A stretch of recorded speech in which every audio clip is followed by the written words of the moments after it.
విమర్శలు. క్రైస్తవులుగా మనకున్నటువంటి అతి కొద్ది పండుగల్లో ఈస్టర్ కూడా ఒక ముఖ్యమైనటువంటి పండుగ. మన పాపాల నిమిత్తం యేసయ్య శిలువ శిక్షను అనుభవించాడు. నిజానికి యేసయ్య ఒక నిర్దోషమైనటువంటి గొర్రె పిల్లలాగా తన ప్రాణాన్ని అర్పించాడు. సొంతగా తనేం పాపం చేయకున్నా జన్మతః పాపులమైనటువంటి మన కొరకు తన జీవితాన్ని అర్పించాడు. విమోచన క్రయధనంగా మనకు విమోచనను అర్పించాడు. అందుకే ఇది ఒక ముఖ్యమైన పండుగ అనేదానికంటే మన జీవితాలకే ఎంతో విలువైనది ఈ యేసయ్య పునరుత్థాన దినం. శుక్రవారం దినాన యేసయ్యను గొల్గొతా పైన ఇంకా ఇద్దరు దొంగలతో సహా సిలువ వేశారు రోమన్ సైన్యం. అయితే యేసయ్యను ఈ ప్రధాన యాజకులు, పరిసయ్యులు, సద్దూకయ్యులు, యూదులలో కొంతమంది సిలువ వేయించడంలో ప్రధాన పాత్రను పోషిస్తారు కదా. అయితే వీళ్ళలో ఒక భయం ఉంటుంది. అదేంటో వాక్యం నుండి చూద్దాము. మత్తయి సువార్త 27వ అధ్యాయము 62 నుండి 66 వరకు. మరునాడు అనగా సిద్ధపరచు దినమునకు మరుసటి దినము ప్రధాన యాజకులను పరిసయ్యులను పిలాతు నొద్దకు కూడి వచ్చి, అయ్యా, ఆ వంచకుడు సజీవుడై యుండినప్పుడు 3వ దినము తరువాత నేను లేచెదనని చెప్పినది మాకు జ్ఞాపకమున్నది. కాబట్టి 3వ దినము వరకు సమాధిని భద్రము చేయ నాజ్ఞాపించుము. వాని శిష్యులు వచ్చి వానిని ఎత్తుకొని పోయి ఆయన మృతులలో నుండి లేచెనని ప్రజలలో చెప్పుదురేమో. అప్పుడు మొదటి వంచన కంటే కడవటి వంచన మరి చెడ్డదయ్యుండునని చెప్పిరి. అందుకు పిలాతు, కావలివారున్నారు కదా, మీరు వెళ్ళి మీ చేతనైనంత మట్టుకు సమాధిని భద్రము చేయుడని వారితో చెప్పెను. వారు వెళ్ళి కావలి వారిని కూడా ఉంచుకొని రాతికి ముద్ర వేసి సమాధిని భద్రం చేసిరి. వీళ్ళు యేసయ్యనైతే పట్టుబట్టి సిలువేయించిండ్రు, కానీ వాళ్ళలో భయం అనేది పీకుతా ఉంది. ఏంటి, ఒకవేళ లేస్తాడేమో 3వ దినాన, తిరిగి లేస్తాడేమో అని భయపడుతూ ఉన్నారు. అందుకే ఎట్టి పరిస్థితుల్లో కూడా యేసయ్య లేవకూడదు. ఒకవేళ లేచినా ఆయన్ను చంపేయాలి, లేదా తిరిగి ఆ సమాధిలోనే చచ్చిపోవాలి యేసయ్య. అది వాళ్ళ ప్రధాన ఉద్దేశం. అందుకే పిలాతు వద్దకు వచ్చి వాళ్ళు ఈ విధంగా అడుగుతున్నారు. యేసయ్యను ఏమంటున్నారండి? ఆ వంచకుడు సజీవుడై ఉన్నప్పుడు, బతుకున్నప్పుడు నేను 3 దినములైన తర్వాత తిరిగి లేస్తానని చెప్పిండు. మాకది బాగా జ్ఞాపకం ఉన్నది. కాబట్టి 3వ దినం వరకు ఆ సమాధిని జాగ్రత్త చేసి ఉంచండి. మీరు సైనికులకు చెప్పండి, లేదంటే మన పరువు పోతుంది. యేసయ్య ఒకవేళ తిరిగి లేచిందంటే మనం చేసిన పనికి పరువు పోద్ది. ప్రజల్లో యేసు ప్రభు అంటే ఇంకా ఫాలోయింగ్ చాలా పెరిగిపోతుంది. ఇప్పుడే తట్టుకోలేకపోతున్నాం, ఒకవేళ చనిపోయి లేస్తే మాత్రం మనం ఇంకా బతికుండి కూడా వేస్టే అని వాళ్ళు చెప్తున్నారు.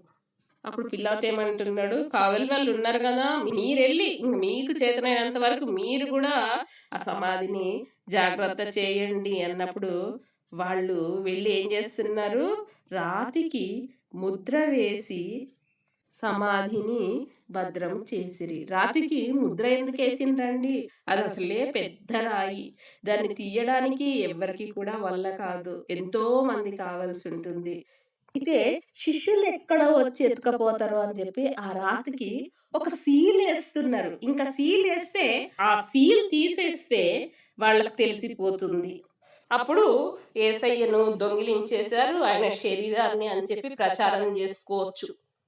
అయితే వీళ్లకు తెలియకుండానే వీళ్ళు ఒకటి చేస్తున్నారు పిలాతు ముందు. ఏంటంటే యేసయ్య పునరుత్థానాన్ని గురించి సాక్ష్యం ఇస్తున్నారు. ఎందుకంటే యేసు ప్రభు బతుకున్నప్పుడు ఆయన చేసినటువంటి ఎన్నో అద్భుతాలను, సూచక క్రియలను చూసి ఉన్నారు. తప్పులు పట్టడానికి యేసు ప్రభు వెన్నంటనే ఉన్నారు. అందుకే వాళ్ళకు బాగా తెలుసు. వాళ్ళలో భయం అదే, ఒకవేళ యేసు ప్రభు తిరిగి లేస్తాడేమో అని చెప్పి. వీళ్ళు ఏ దినాన కూడా యేసయ్య బోధనలను అంగీకరింపలేదు, పైగా తప్పులు పట్టాలనుకున్నారు. ఎవరైతే యేసు ప్రభువు బోధనలను అంగీకరిస్తారో, యేసయ్యే రక్షకుడని నమ్ముతారో వాళ్ళే ఆయన పిల్లలు. యేసయ్యను నమ్మని వాళ్ళు, ఆయన బోధనలను నమ్మని వాళ్ళు సాతాను పిల్లలు, తిరుగుబాటుదారులు. వీళ్ళు సాతాను సంబంధీకులు కదా, వాళ్లకు అందుకే భయం. అయితే యేసయ్యను వెన్నంటి ఉన్నట్టి ఆ 12 మంది శిష్యులు ఇంకా అనుచరుల పరిస్థితి ఏంటి చూద్దాం. యోహాను సువార్త 20వ అధ్యాయము 19వ వచనము. ఆదివారము సాయంకాలమున శిష్యులు యూదులకు భయపడి తాము కూడియున్న ఇంటి తలుపులు మూసుకొని ఉండగా. ఇక్కడ వీళ్ళ పరిస్థితి చూడండి. అప్పటి వరకు వాళ్లతో ఉన్నటువంటి యేసయ్య ఈ దినాన వాళ్లతో లేడు. అందుకే వాళ్ళలో భయం ప్రవేశించింది. యేసయ్యను ఎలా అయితే సిలువ వేశారో వాళ్ళను కూడా మరి సిలువ అలానే వేస్తారు, చంపేస్తారేమో అని భయపడి అందరూ కూడా ఒక దగ్గర ఒక గదిలో ఉండి తలుపులేసుకొని భయపడుతూ ఉన్నారు. ఇంకా మార్కు సువార్త 16వ అధ్యాయము 12వ వచనం ప్రకారం మిగిలినటువంటి వాళ్ళు కొంతమంది వాళ్ళ ఊర్లకు, పల్లెలకు వెళ్ళిపోతూ ఉన్నారు. ఎవరైతే అంతవరకు యేసయ్యను అనుసరించారో వాళ్ళు. ఇక్కడ సాతాను సంబంధీకులేమో యేసయ్య ఎక్కడ లేస్తాడో తిరిగి 3వ దినాన అని భయపడుతూ ఉన్నారు, జాగ్రత్తలు తీసుకుంటూ ఉన్నారు. మరి అప్పటి వరకు యేసయ్యను అనుసరించినటువంటి శిష్యులు యేసయ్య 3వ దినాన తిరిగి లేస్తానని మాట్లాడినటువంటి మాటలు వాళ్ళకు గుర్తులేవు. ఆ ఎదురుచూపు కూడా వాళ్ళలో లేదు. అందుకే భయపడుతున్నారు. వాళ్ళ బోధకుడు వాళ్ళతో లేనందుకు దుఃఖిస్తూ ఉన్నారు. ఇంకా ఆదివారం పొద్దున్నే మరి స్త్రీలు మగ్దలేని మరియా, యాకోబు తల్లి అయిన మరియా, సలోమి వీళ్ళు యేసయ్య శరీరానికి, చనిపోయినటువంటి శరీరానికి సుగంధ ద్రవ్యాలను పూయాలని చెప్పి వాటన్నిటిని సిద్ధపరచుకొని ఉదయాన్నే సమాధి దగ్గరకు వస్తారు. అయితే వాళ్ళు ఆ సమాధి దగ్గరకు వచ్చేసరికి ఆ సమాధి రాయి తెరవబడి ఉన్నది. ఏదైతే సుగంధ ద్రవ్యాలను వాళ్ళు ప్రిపేర్ చేసుకొని తీసుకొచ్చారో యేసయ్య శరీరానికి పూయడానికి, అక్కడ యేసయ్య లేడు. ఖాళీ సమాధి అది. నిజంగా ప్రపంచంలో ఎంతో మంది గొప్ప వ్యక్తులు, ఈ ప్రపంచాన్నే కొన్ని దేశాలను శాసించినటువంటి క్రూరులు, మూర్ఖులు ఎంతో మంది ఉన్నారు, చనిపోయారు. కానీ వాళ్ళెవరూ కూడా తిరిగి లేవలేదు. కానీ యేసయ్య మాత్రమే చనిపోయి తాను చెప్పిన విధంగా తిరిగి 3వ దినాన లేచాడు. అందుకే యేసయ్య సమాధిలో ఉన్నటువంటి వాళ్ళ కోసం ఎదురు చూస్తున్నటువంటి దేవదూత ఆ స్త్రీలతో ఏం చెప్తుందంటే, ఆయన ఇక్కడ లేడు, తాను చెప్పినట్టే ఆయన లేచి ఉన్నాడు. తాను చెప్పినట్టే యేసయ్య ఏ మాట అయితే చెప్పాడో మరి ఆ చెప్పిన మాట జరిగింది. ఆ విధంగానే యేసయ్య చనిపోయి 3వ దినాన తిరిగి లేచాడని దూత ఇక్కడ సాక్ష్యమిస్తుంది. లూకా సువార్త 24వ అధ్యాయము 5వ వచనంలో ఇలా ఉంటుంది. సజీవుడైన వానిని మీరెందుకు మృతులలో వెతుకుచున్నారు? ఆయన ఇక్కడ లేడు, ఆయన లేచి ఉన్నాడు. అంటే యేసయ్య చనిపోయి 3వ దినాన తిరిగి సజీవుడయ్యాడు. ప్రపంచంలో మరి ఏ సమాధి కూడా తెరిచి ఉండదు. కేవలం యేసయ్య సమాధి మాత్రమే తెరిచి ఉంటుంది. యేసయ్య పునరుత్థానానికి సాక్ష్యంగా. ఒకవేళ యేసయ్య చనిపోయి తిరిగి లేవకపోతే, అట్లనే ఉంటే సాతాను గెలిచేది కదా. కానీ ఇది జగత్తు పునాది వేయబడక ముందే ఏర్పరచబడినటువంటి ప్రణాళిక, ఒక మహత్తర ప్రణాళిక. అందుకే యేసయ్య మరణమనే ముళ్ళును విరిచి గెలిచాడు, మృతిని గెలిచాడు, సమాధిని గెలిచాడు, విజయుడయ్యాడు. యేసయ్య పునరుత్థానం మనకొక రక్షకుడినిచ్చింది, మనకొక నిరీక్షణనిచ్చింది. అంతేకాదు ఆ రాబోయే నిత్య జీవానికి ఆశనిచ్చింది. అందుకే యేసయ్య తిరిగి లేచాడు, యేసయ్య పునరుత్థానం అనేది మనందరి జీవితాలకు ఒక ముఖ్యమైనటువంటిది, ఎంతో విలువైనటువంటిది. 1 పేతురు 1వ అధ్యాయం 4వ వచనంలో ఇలా ఉంటుంది: మృతులలో నుండి యేసుక్రీస్తు తిరిగి లేచుట వలన జీవముతో కూడిన నిరీక్షణ మనకు కలుగునట్లు, అనగా అక్షయమైనదియు నిర్మలమైనదియు వాడవారనిదియు అయిన స్వాస్థ్యము మనకు కలుగునట్లు ఆయన తన విశేష కనికరము చొప్పున మనలను మరలా జన్మింపజేసెను. దేవునికి స్తోత్రం. హల్లెలూయా. యేసయ్య పునరుత్థానం వల్ల మనకేం దొరికిందండి? అక్షయమైనదియు నిర్మలమైనదియు వాడబారనిదియునైన స్వాస్థ్యము. ఏ స్వాస్థ్యము? ఆ పరలోక స్వాస్థ్యము. దానికోసం మనకు నిరీక్షణను కలుగజేశాడు దేవుడు. మనలను తిరిగి మరలా జీవింపజేస్తాడు.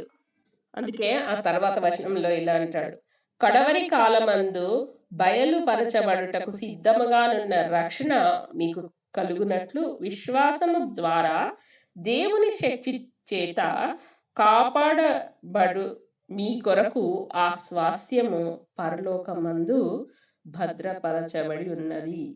ఆ నిత్య జీవము పరలోకమందు మన కొరకు, మనందరి కొరకు భద్రపరచబడి ఉన్నది.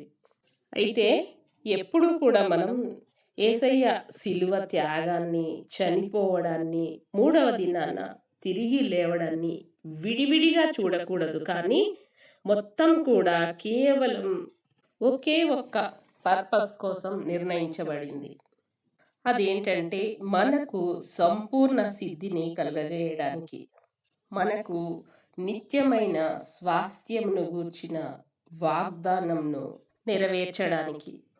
హెబ్రీలకు రాసినటువంటి పత్రిక 9వ అధ్యాయము 13-14 వచనాలు చూద్దాము. ఏలయనగా మేకల యొక్కయు ఎడ్ల యొక్కయు రక్తమును మైలపడిన వారి మీద ఆవు దూడ బూడిద చల్లుటయు శరీర శుద్ధి కలుగునట్లు వారిని పరిశుద్ధపరచిన ఎడల నిత్యుడగు ఆత్మ ద్వారా తన్ను తాను దేవునికి నిర్దోషినిగా అర్పించుకొనిన క్రీస్తు యొక్క రక్తము నిర్జీవ క్రియలను విడిచి జీవము గల దేవుని సేవించుటకు మీ మనస్సాక్షిని ఎంతో ఎక్కువగా శుద్ధి చేయును. ఏమని చెప్తున్నాడంటే, శరీర రీతిగా ఎవరైనా కానీ మైల పడినప్పుడు, అపవిత్రమైనప్పుడు, మరి మేకల ఎడ్ల యొక్క రక్తం అనేది వాళ్ళని ఏ విధంగా పరిశుద్ధపరుస్తుందో, మరి ఏ పాపము లేని, ఏ దోషము లేని యేసు ప్రభు తండ్రి దేవునికి నిర్దోషిగా తన్ను తాను అర్పించుకుంటున్నాడు. మరి ఆ విధంగా యేసయ్య శిలువ త్యాగం అనేది నిర్జీవ క్రియలను విడిచి జీవము గల దేవుని సేవించుటకు, ఒక మనిషి యొక్క ఆత్మను శుద్ధి చేయడానికి, పరిశుద్ధపరచడానికి అర్పించబడింది. అందుకే యెషయా అంటాడు కదా, మన అతిక్రమములను బట్టి అతడు గాయపరచబడెను, మన దోషములను బట్టి నల్లగొట్టబడెను, మన పాపాల నిమిత్తము పాప పరిహారార్థ బలిగా అర్పించబడ్డాడు. మనకు ఆ విధంగా పాప క్షమాపణ దొరికింది. యేసయ్య పొందిన దెబ్బల చేత మనకు స్వస్థత దొరికింది. అంతేకాదు, ఒకసారి రోమీలకు రాసినటువంటి పత్రిక 4వ అధ్యాయము 24-25 చూద్దాము. మన ప్రభు అయిన యేసును మృతులలో నుండి లేపిన వాని యందు విశ్వాసం ఉంచిన మనకును ఎంచబడునని మన నిమిత్తము కూడా వ్రాయబడెను. ఆయన మన అపరాధముల నిమిత్తము అప్పగింపబడి మనము నీతిమంతులముగా తీర్చబడుటకై లేపబడెను. దేవుని స్తోత్రం. హల్లెలూయా. అంటే ఏంటి? ఈ శిలువ త్యాగము, మరణము, పునరుత్థానము మనలను నీతిమంతులుగా మార్చడానికి కూడా జరిగింది. ఎవరు నీతిమంతులు అవుతారో వాళ్ళు పరలోక రాజ్యానికి వెళ్తారు కదా. 1వ కొరింథీయులకు రాసినటువంటి పత్రిక 15వ అధ్యాయము 21వ వచనం చూద్దాము. మనుష్యుని ద్వారా మరణము వచ్చెను గనుక మనుష్యుని ద్వారానే మృతుల పునరుత్థానము కలిగెను. మనుషుని ద్వారా మరణము వచ్చెను. ఆ మనుషుడెవరు? ఆదాము. ఈ ఆదామును మొదటి ఆదాముగా వర్ణిస్తారు. పాపము వలన వచ్చు జీతము మరణము. ఆదాము చేసిన పాపము ద్వారా మరణం అనేది ఈ లోకంలోకి వచ్చింది. అయితే కడపటి ఆదాము యేసయ్య ద్వారా మృతుల పునరుత్థానం జరుగుతోందని పౌలు భక్తుడు చెప్తూ ఉన్నాడు. అంటే ఆదాము యొక్క పాపములో జన్మించినటువంటి మనిషి మరణం పొందాల్సిందే. అయితే యేసయ్య పునరుత్థానాన్ని విశ్వసించుట ద్వారా తిరిగి లేస్తారు. యేసయ్య పునరుత్థాన శక్తి ద్వారా తిరిగి జీవిస్తారు అని చెప్తూ ఉన్నాడు. అయితే యేసయ్య పుట్టి ఈ లోకంలోకి వచ్చి చనిపోయి శిలువ పైన తిరిగి 3వ దినాన లేచే వరకు కూడా చనిపోయిన వాళ్ళు ఎవరు కూడా తిరిగి లేవలేదు. యేసయ్యే ప్రథమ ఫలముగా మృతులలో నుండి లేపబడి ఉన్నాడు. వాక్యంలో ఇలా ఉంటుంది, ఇప్పుడైతే నిద్రించిన వారిలో ప్రథమ ఫలముగా క్రీస్తు మృతులలో నుండి లేపబడి ఉన్నాడు. 1వ కొరింథీయులకు రాసినటువంటి పత్రిక 15వ అధ్యాయం 22-23 వచనాలు చూద్దాము. ఆదామునందు అందరూ ఎలాగూ మృతి పొందుచున్నారో అలాగనే క్రీస్తునందు అందరూ బ్రతికింపబడుదురు. ప్రతి వాడును తన వరుసలోనే బ్రతికింపబడును. ప్రథమ ఫలము క్రీస్తు, తరువాత క్రీస్తు వచ్చినప్పుడు ఆయన వారు బ్రతికింపబడుదురు. స్తోత్రం, హల్లెలూయా. మరి ఆదాము వల్ల ఏ విధంగానైతే అందరూ మృతి పొందుతారో అదే విధంగా క్రీస్తునందు అందరూ బ్రతికింపబడతారు. ఈ బ్రతికింపబడడం అనేది ప్రతి వాడు తన వరుసలోనే బ్రతికింపబడను. దీనికి ఒక వరుస ఉన్నది. ఫస్ట్ ప్రథమ ఫలంగా క్రీస్తు లేపబడ్డాడు.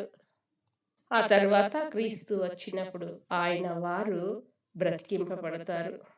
ఇంగ్లీష్లో ఈ వచనం చాలా చక్కగా ఉంటుందండి. 1 Corinthians 15 chapter 23rd verse. But each in turn Christ, the first fruits, then when he comes next those who belongs to him. అంటే ఫస్ట్ ఏం చెప్తారంటే మొదటగా క్రీస్తు, తర్వాత ప్రథమ ఫలములు,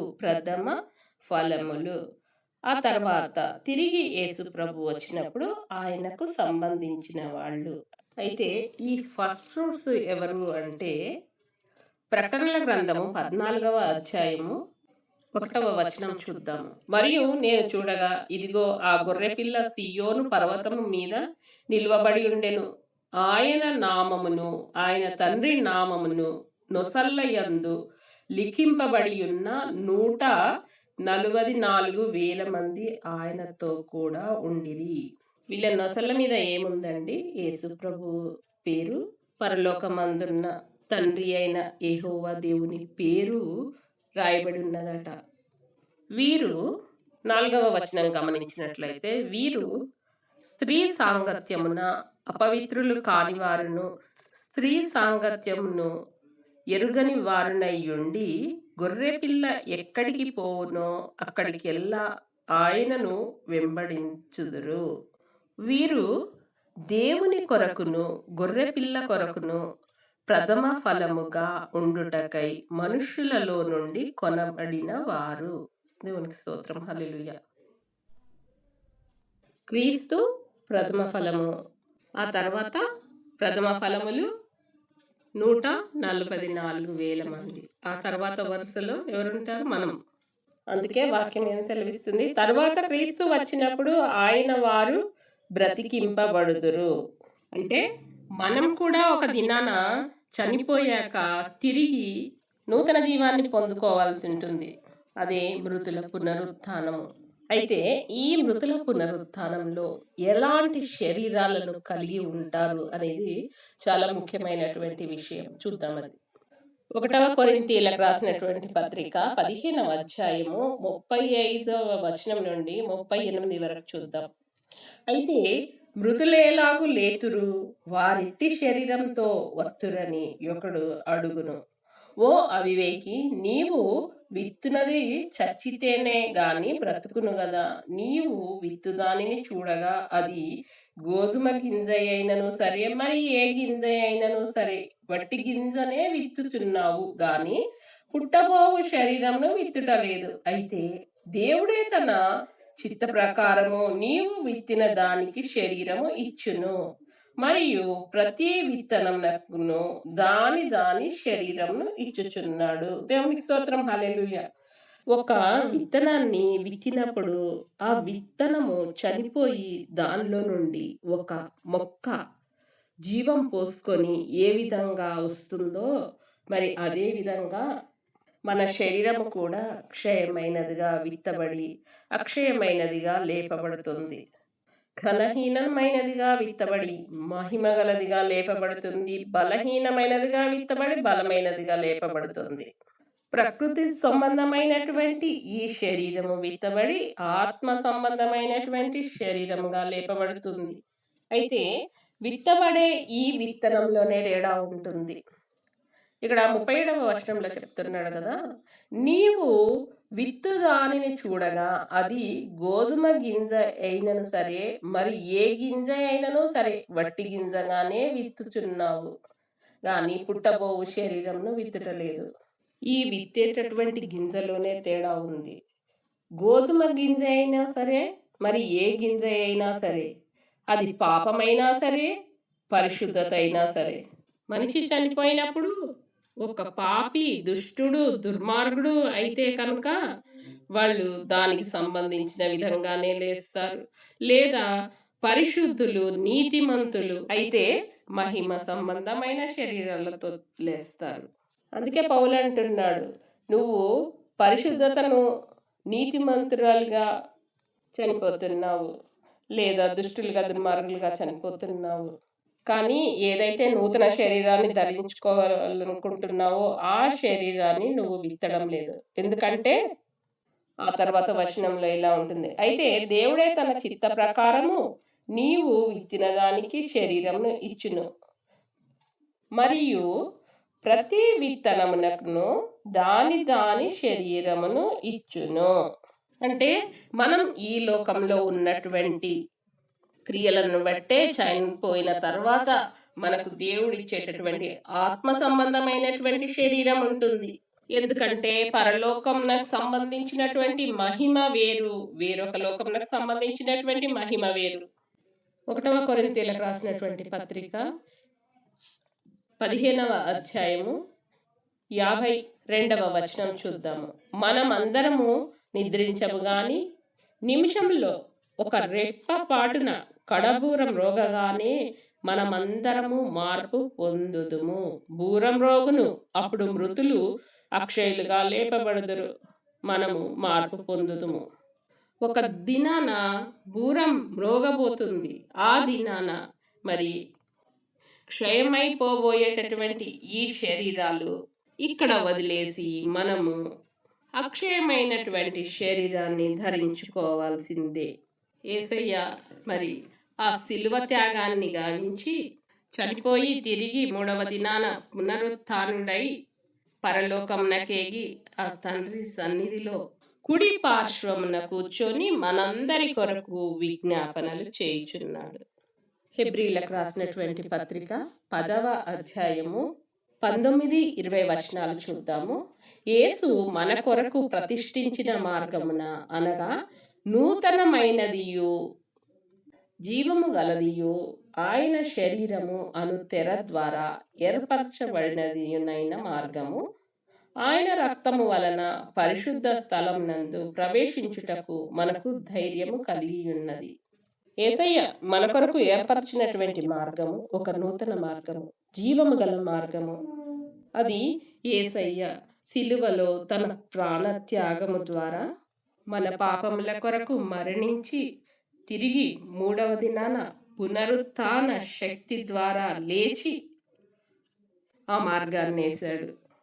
అయితే ఒక మనిషిగా ఈ లోకంలో జీవిస్తున్నప్పుడు లోకరీతిగా దుష్టులుగా, దుర్మార్గులుగా, అన్యాయస్తులుగా జీవిస్తూ పాపాన్ని మూట కట్టుకొని పాపపు జీవితంలో జీవించి చనిపోయినప్పుడు మరి ఏదైతే మనం విత్తుతామో దాన్నే కోస్తాము అని వాక్యం చెప్తుంది కదా. అదే విధంగా పాపపు పాపాన్ని విత్తినప్పుడు మనిషి ఆ వేరొక శరీరాలను ధరించుకుంటాడు. ఆ వేరొక ఆత్మీయ శరీరాలు దేవుని యొక్క శిక్షకు గురవుతాయి. అది 1 సంవత్సరము 2 సంవత్సరాలు కాదు, కానీ ఈ శిక్ష నిరంతరము ఉంటుంది. అమండే అగ్నిగుండంలో ఉంటుంది. అయితే ఎవరైతే నీతిమంతులుగా జీవిస్తారో, యేసయ్య ఏ విధంగా జీవించమని సూచించాడో ఆ విధంగా జీవిస్తారు, పరిశుద్ధులుగా జీవిస్తారు. మరి ఆ చనిపోయిన తర్వాత ఆ మహిమ శరీరాలను ధరించుకుంటారు. ఏ మార్గం అయితే పరిశుద్ధుల కొరకు యేసు ప్రభువు ఏర్పరిచాడో ఆ మార్గంలో ఆ పరలోకానికి, ఆ తండ్రి సన్నిధికి చేరతారు. అప్పుడే కదా యేసయ్య ఈ లోకంలో ఉన్నప్పుడు మరి చేసినటువంటి ఆ శిలువ త్యాగానికి, చనిపోయి తిరిగి లేచినటువంటి ఆ పునరుత్థానానికి విలువ. మనం అందరము కేవలం ఒక పండుగ రీతిలో ఈ ఈస్టర్ను జరుపుకోవడం మాత్రం కాదు, కానీ అందులో ఉన్నటువంటి పరమార్థాన్ని గ్రహించాలి. ఆ విధంగా మన జీవితాలను మార్చుకోవాలి. యేసయ్య పునరుత్థానం అనేది నిజమైనది. అదే మన విశ్వాసానికి మూలం కూడా. దానికి శక్తి ఉన్నది. పునరుత్థానుడైనటువంటి ప్రథమ ఫలముగా పునరుత్థానుడైనటువంటి యేసయ్య మనం చనిపోయాక మనలను కూడా మృతుల పునరుత్థానం నుండి లేపుతాడు కదా. ఆ దినాన మనం కూడా అక్షయమైనటువంటి ఆ శరీరాలను ధరించుకొని యేసయ్య సన్నిధిలో మనం కూడా ఉండాలంటే ఈ దినాన, అంటే ఒక్కరోజు ఈస్టర్ రోజు కాదు, ప్రతిరోజు కూడా మనము మన క్రియలను జాగ్రత్తగా పరిశీలించుకోవాలి. కేవలము మనం చేసే పనుల్లో పరిశుద్ధతను, నీతిని మాత్రమే కలిగి ఉండాలి. లేదంటే మరి పౌలు చెప్పిన విధంగా గోధుమ గింజ కాకుండా ఆ వేరొక గింజను విత్తిన వాళ్ళైతే మరి వేరొక శరీరాన్ని కలిగిన వాళ్ళలాగా దేవుడు అలాంటి శరీరాన్ని ఇస్తాడు. ఈ దినాన ప్రియమైన దేవుని బిడ్డ, ఒక్కసారి నువ్వు ఆలోచించుకో. నువ్వు చనిపోయినాక మృతుల పునరుత్థానం దినాన ఏ విధంగా లేపబడతావు? ఎలాంటి శరీరాన్ని కలిగి ఉంటావు?